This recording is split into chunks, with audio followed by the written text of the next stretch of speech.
હકની વાત, જનતાની વાત અધિકારીઓ સુધી, નેતાઓ સુધી. વિડીયોમાં તમે જોઈ શકો છો, આજે બિલપાડને તાલુકા મથક સાથે જોડતો રસ્તાની સ્વચ્છતાની બાબતે રિયાલિટી ઓફ બિલપાડ જોવા માટે વિડીયોમાં બન્યા રહેજો.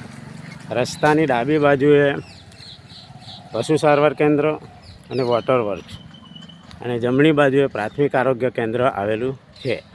આ બંનેની વચ્ચેથી પસાર થતો રસ્તો અને રસ્તાની ચોખ્ખાઈ વિડીયોમાં તમે જોઈ શકો છો.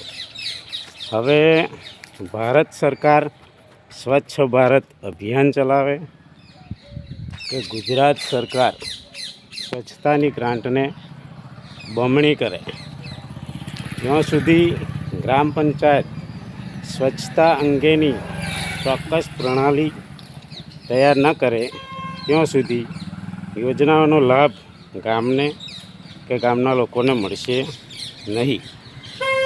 હવે હકની વાતના કાર્યકારી સભ્ય તરીકે મારી ગ્રામ પંચાયત સરપંચશ્રી, તમામ સભ્યશ્રીઓ અને વહીવટી અધિકારીઓને નમ્ર અરજ છે કે તેઓ સ્વચ્છતા અંગે ચોક્કસ પ્રણાલી તૈયાર કરે અને સમયાંતરે ગામ સફાઈ કરાવે, જેથી આપણે બિલપાડને તાલુકાનું સૌથી સ્વચ્છ ગામ બનાવી શકીએ.